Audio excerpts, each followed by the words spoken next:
The mess hall was nearly empty when she walked in, still in her basic fatigues, sleeves rolled up, hair tied in a simple regulation bun. Nothing about her stood out. No patches, no rank tabs, nothing that suggested she was anything more than another new face in the training battalion. And that was exactly why the 5 recruits chose her. They spotted her the moment she stepped into the line for evening chow, small frame, quiet eyes, and a tray held casually in one hand. Easy pickings, one of them muttered, nudging the others. They formed a loose semicircle around her, pretending to chat but keeping her boxed in.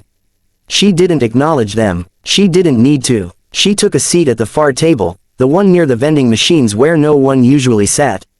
She assumed they'd either lose interest or get bored. But the recruits followed, loud and swaggering, pulling chairs up around her until she was surrounded on all sides. "Hey, new girl," the one with the buzz cut said, leaning forward. "Wrong table. This one's taken." She lifted her eyes slowly, calmly, so calm it unsettled him. "I didn't see a sign." Another recruit snorted. "You mouthy. We don't like mouthy." They spread out even more, blocking her exit routes. A deliberate tactic, just executed terribly. She took a quiet breath, counted them, 5, and then glanced at the clock above the serving window. If she timed it right, she'd finish this before the drill sergeant returned from his smoke break. The one on her left nudged her tray, sloshing water over the edge. "You're not gonna say sorry?" "No," she replied softly, wiping her fingers with a napkin. "But you will." The recruits froze. They weren't expecting defiance, especially not from her. Buzz cut huffed. "Or what? You gonna cry for the sergeant?" Her voice stayed level. 30 seconds. That's all you get. They laughed. Too loud, too confident, completely unaware.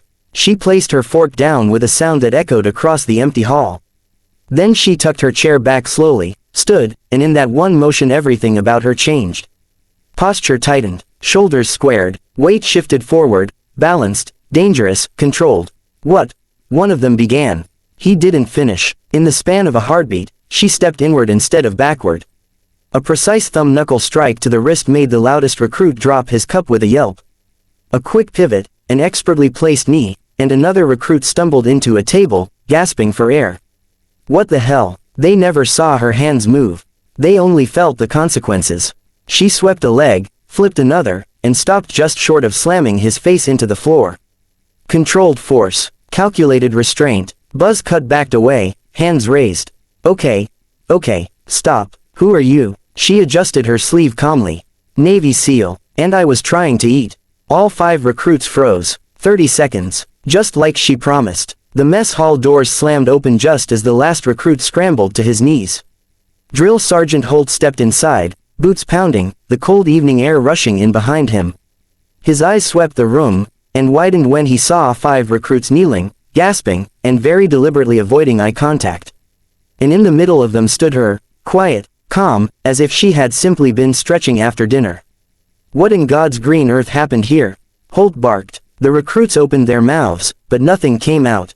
They weren't about to admit they tried to intimidate a woman who had just dismantled them like defective training dummies.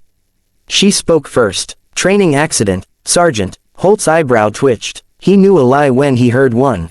"Training accident, in the mess hall." She gave the smallest shrug. "They slipped." The sergeant turned his glare to the recruits. "All 5 of you." At the same time, none dared answer. Their egos were hurt, ribs bruised, pride shattered. But more than anything, they were terrified. Because the way she fought wasn't angry. It wasn't sloppy. It wasn't even emotional. It was surgical. Holt crossed his arms. "Why were you surrounding her?" Buzz cut swallowed hard. We thought she was new." "She is new," Holt snapped. "Not that kind of new," another murmured. Holt looked back at her. Something flickered in his eyes, recognition. He had seen that posture, that discipline, that impossible precision before. Only once, during a joint forces demonstration years ago. "Recruit," he said slowly, "state your prior service." She hesitated, then exhaled. The secret wasn't going to last anyway. "Naval Special Warfare, SEAL Team 7. The recruits, heads snapped toward her like they'd been hit with a taser. Holt stared at her, jaw slack. "You're telling me, you're that SEAL? The one from Operation Nightfall?" She shifted her weight uncomfortably. "Yes, Sergeant." "Holy." Holt caught himself mid-curse and straightened. "Why the hell wasn't I informed we had a SEAL transferring into basic?" Because I requested it, she replied. I needed to restart from zero. No rank, no reputation, and no warnings to the idiots who cornered you, Holt muttered, glaring at the recruits. The 5 recruits immediately stiffened, trying to look as small as possible. Holt exhaled and pinched the bridge of his nose. All right, everyone stands up, now. The recruits stumbled upright. She stood motionless. Holt paced in front of them. You 5 geniuses picked a fight with someone who's survived missions you can't even pronounce. She could have put all of you in the hospital, but she didn't. You should be grateful she practices restraint. Buzzcut whispered, that was restraint. Holt glared, shut up. He turned to her again, this time with something new in his voice, respect. Next time someone traps you, report it. Don't neutralize them. She nodded. Understood, Sergeant, but they only had 30 seconds. The recruits flinched. Holt sighed. Mess hall is closed. Everyone out. As they filed toward the exit, the recruits kept a full 5 feet of distance from her. No shoving. No whispers. Just wide eyes in absolute fear. They didn't just learn who she was. They learned exactly why SEALs are feared.